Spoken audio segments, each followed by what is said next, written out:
My name is Ava Morgan. I'm 32 years old, a freelance graphic designer.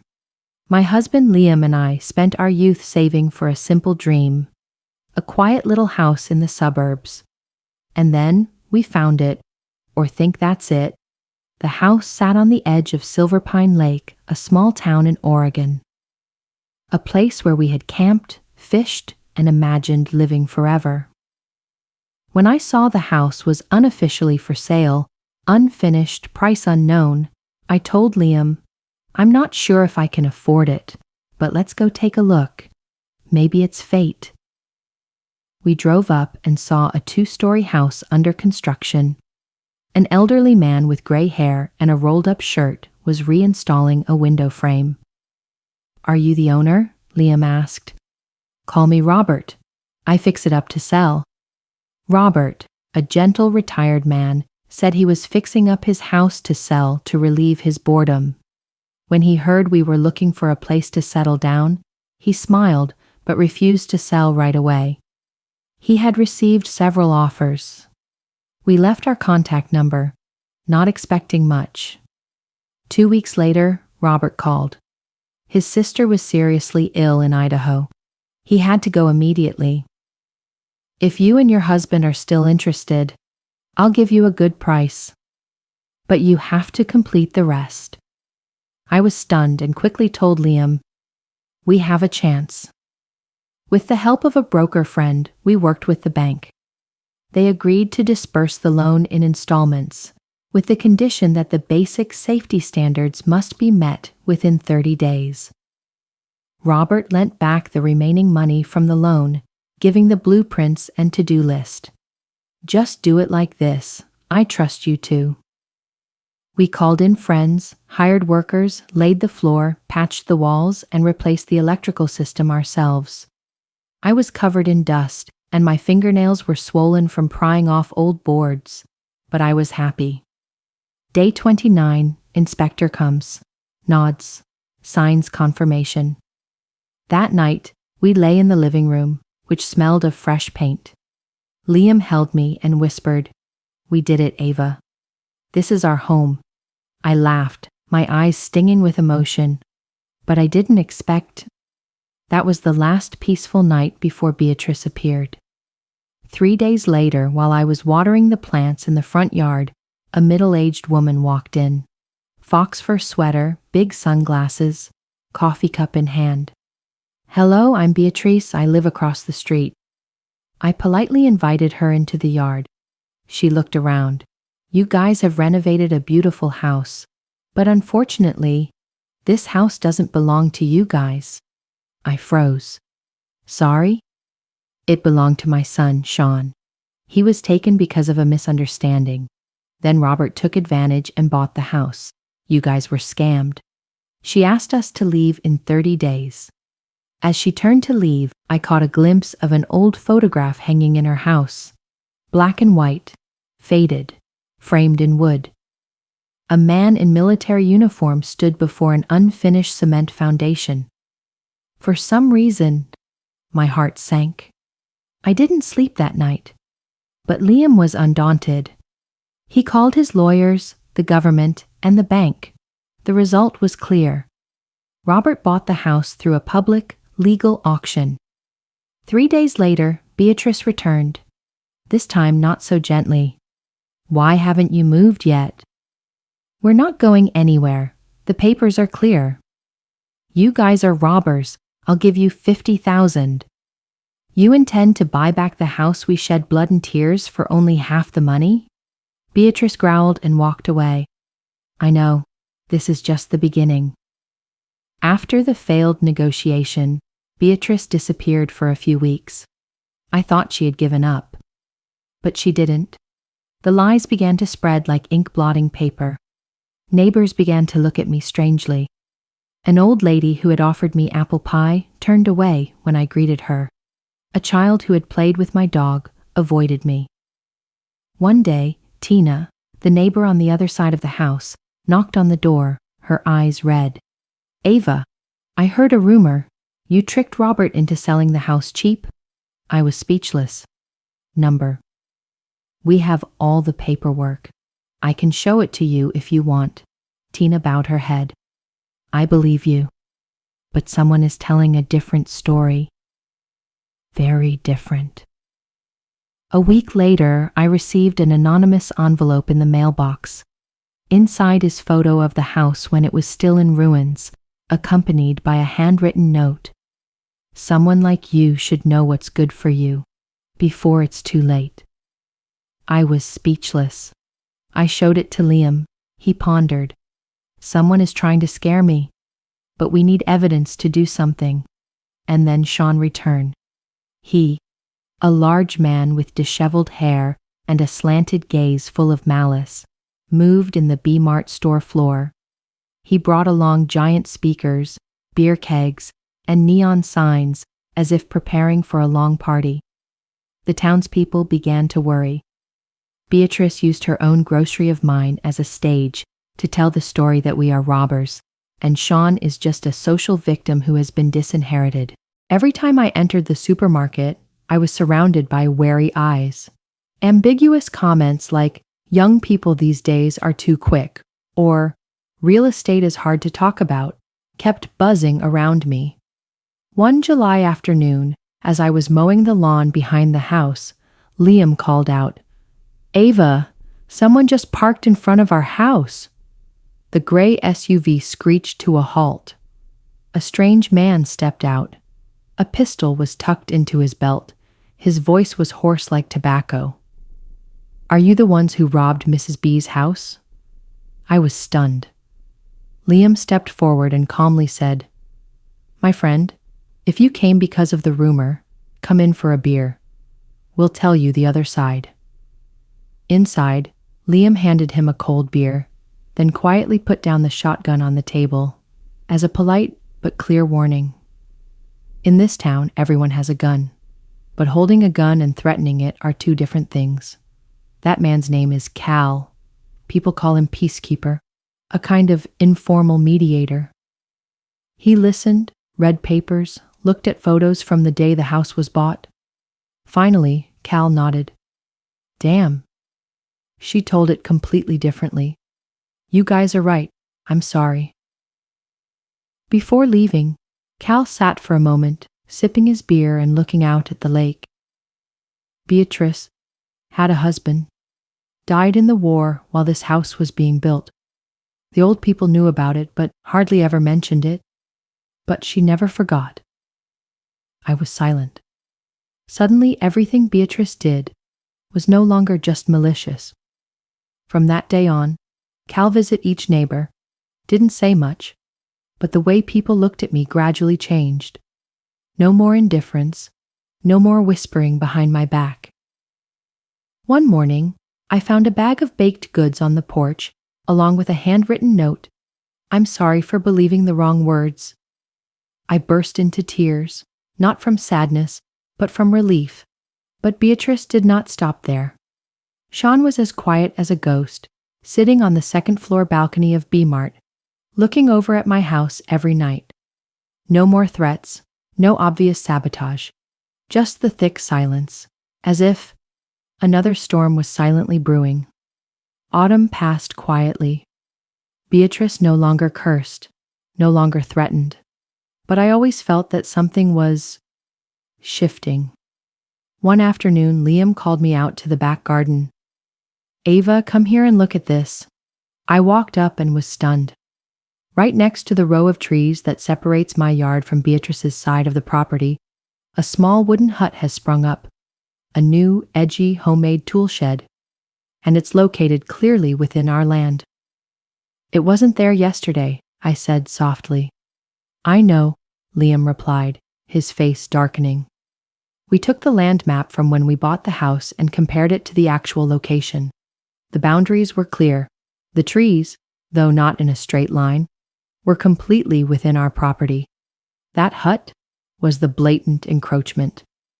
Still hoping this was a misunderstanding, I knocked on Beatrice's door. She opened the door, Orchid magazine still in hand, her face indifferent. Hello, Mrs. Beatrice. I wanted to ask, is that hut in the back yours? Oh yeah. Sean needs a place to store his stuff, It's on my land. No, according to the map, it's on my land. You can look if you need to. Beatrice gave a sarcastic smile. You're wrong. I've lived here for 30 years. I know where my land is. You're just a newcomer. Don't play games, Ava. I took a deep breath. If you don't take down the hut, I'll have to report it to the authorities. Try it. Let's see who believes you. She slammed the door shut. We went to the town hall, pulled out the original cadastral map. There was no doubt. 12% of the land behind was occupied. Not just the hut. There's also a small vegetable garden, a few stone benches, even large industrial trash can. Beatrice's is also on my land. I started calling private surveying companies to resurvey and prepare lawsuit documents. But all of them refused. One person said frankly, "Ma'am, the area you live in is a notoriously disputed area. If we get the measurement wrong by even an inch, we could lose our license. No one wants to get involved." Liam suggested negotiating. How about we swap land? There's a square plot of land west of her house that's pretty difficult to farm. I had to give in. Call Beatrice. Would you like to exchange a small piece of land? I can let you keep the hut if you exchange it for a more square piece. Laughter rang out over the phone. I have to give up my own land. You're crazy. Then I will sue. I'm waiting. Boo. We put up stakes to erect a fence, completely within our own land, away from the disputed boundary. The next day, the wooden markers were pulled out. No one would do it. But I know who would. Liam clenched his fists. I can't believe it. She's still up to the same old tricks. We set up cameras, marked them. But I know for sure.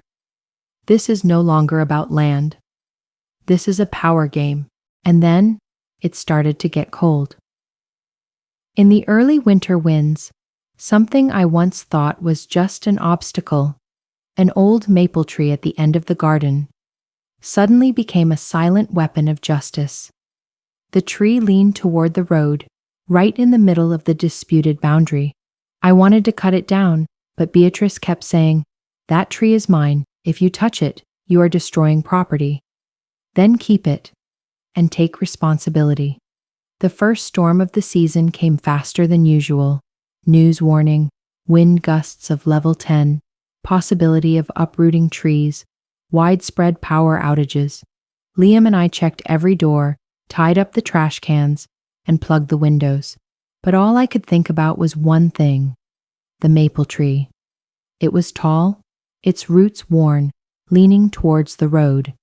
I have suggested cutting it down, but every time I do, Beatrice glares and says, "You touch that tree, I sue you for vandalism." Beatrice had made it clear, both verbally and in letters to the town, that the tree belongs to her. Okay, if you want to keep it, you are responsible.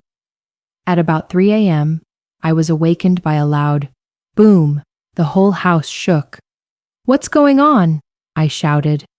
Liam rushed out the door. I followed. What I saw was a shocking sight. Maple tree uprooted, collapsed onto the road, and crushed a bright red sports car park on the side of the road. The car owner was a tourist from another state who passed through Silver Pine, stopped to buy something at B-Mart, and then stopped the car overnight. 2 days later, the road was cleared, but a letter from the insurance company sent to my house. I opened the letter with my heart pounding. Damages sought. $218,000. Reason: the tree broke from the recipient's property. I almost laughed. At the bottom of the letter was the old blueprint that Beatrice had sent to town, marking the maple tree that is in my land. She's really slapping herself, I breathed. I composed a response letter attaching land use rights certificate, original cadastral map, photo of maple tree and government transcript confirming location. contact information for the surveyor that Beatrice herself hired. A week later, the phone rang. It was the insurance representative, his voice tense but polite. "We have verified. The tree belongs to Mrs. Beatrice, according to the documents she sent us. She will be responsible for compensation." I hung up. Silence, no gloating, just relief. Beatrice didn't knock, didn't say a word, but I saw her standing behind the window, her eyes sunken, no longer angry, just empty. After the tree fell, B-Mart started closing early, then closed for the whole winter, then close. One March evening, as the ice had just melted, I heard loud music coming from the old store. "Sean," Liam muttered. This time there was not only music, but also smash, this week, and the sound of broken bottles. We said nothing, but a new neighbor knocked on the door and whispered, "Call Cal." 15 minutes later, Cal arrived. No knocking, no words. He walked straight into the old store where Sean now slept, and then, like a cold wind, he left. Sean disappeared from Silver Pine for 48 hours. A week later, I received a flyer from the county government. Civil Land Dispute Support Program, survey support, up to 70% of cost. I read it over and over again. It's true. "What do you think?" Liam asked. "I think it's time to take back my land." We applied for a resurvey of the land through the county's assistance program. This time it was not a private company. The surveyor was sent from the State Land Department, independent, impartial, and not afraid of being bought by Beatrice. I saw Beatrice standing behind the curtain when the surveyor arrived, but she didn't come out. No protest, no complaints, no threat. Just the silence of one who knows he has lost. 3 weeks later, the official results arrived, clear as the midday sun. The entire outbuilding, including the log cabin, vegetable garden, trash bin, and northern extension, are all located on land legally owned by Mr. and Mrs. Morgan. I held the results in my hand. No shaking, no joy, just ready. We file a claim for illegal property removal with full maps, photos, and confirmation from the government. Beatrice did not respond. 45 days later, the district court issued a decision. The plaintiff has the legal right to dismantle and relocate all occupied structures and properties and to erect fences in accordance with the recognized boundaries. Liam and I scheduled an appointment with the builder, and the first morning, as the workers began drilling the foundations for the fence, Beatrice stepped out. No screaming, no cursing, no acting. Just standing there, old gray sweater, clutching flower magazine, eyes blank. "Do you really want to push me to the end?" I was silent for a beat. I looked her straight in the eye, for the first time in years, without fear, without anger. "No, Mrs. Beatrice, you go there yourself." She didn't answer. She just turned around and walked away like someone who had run out of energy. The workers dismantled the log cabin, removed the trash, and cleared the small vegetable garden. No one in the neighborhood objected. A few people even came over to help clear away tree branches. Someone brought lemonade for the workers. "We've waited a long time for this day," an old man said, patting Liam on the shoulder. That afternoon, the new fence was erected. Not just a property line, but the boundary of patience has hit rock bottom. Beatrice no longer opened the shop. No one saw Sean again. Even those who had defended her were silent. Not maliciously, just a somewhat sad retreat. Every evening, I sit with Liam on the back porch, looking over the newly built white picket fence. "Should we be happy?" he asked. I shook my head and smiled. "No need. I just need peace." And finally, we have it. A gentle wind blew across the lake. The shadows of the trees were reflected peacefully on the water. Beatrice still lived there, alone, in the house that was now dark all day. But for the first time, I no longer saw her as an enemy, but just a woman, locked himself in a fortress he built with his own hands. Spring came late, but the sun was warmer than usual that year. Neighbors opened their windows, children ran outside again, and the sound of birds actually replaced the sound of car horns. Something I had dreamed of when I started this journey. I stood in the yard, iced tea in hand, looking over the white fence, silent testimony to a war that lasted more than 4 years. Across the street, Beatrice's house was still closed. The windows were covered with heavy curtains. The B-Mart still had the sign, "Closed for personal reasons." No more talk about her, no more gossip, no more questions. The whole town seemed to agree. Silence was the last kindness to her. One morning I received a letter, no stamp, no envelope, in my mailbox. The handwriting was shaky and brief. "I used to think you were a robber. Now I know you're just someone who won't give up. I'm not sorry, but I understand. B." I looked at the shaky handwriting and remembered the old photo hanging in her house. A man in military uniform, his eyes looking at something unfinished. Perhaps for her, this house was not a possession, it was a memory. And memories, no one wants to share with strangers. I folded the letter and put it in a small tin box with the most important papers. The house plans from Robert, old photos of the ruined house, and the land deed. Not because I wanted to keep the memory, but because I needed to remind myself everything that could have been lost if I hadn't stood up. I used to think victory was when you got something extra, a piece of land, a piece of paper, or an apology. But now I know victory is when you don't let anyone take away what is yours, your home, your honor, your voice. And sometimes peace comes not from reclaiming, but from having nothing left to lose. In the evening, Liam mixed 2 glasses of wine.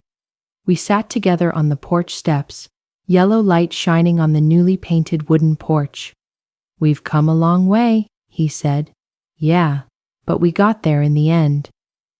The wind blew gently off the lake, and for the first time in a long time, I didn't think about Beatrice. I thought only of the house, of the dream, and of the life we had fought so hard to protect with everything we had.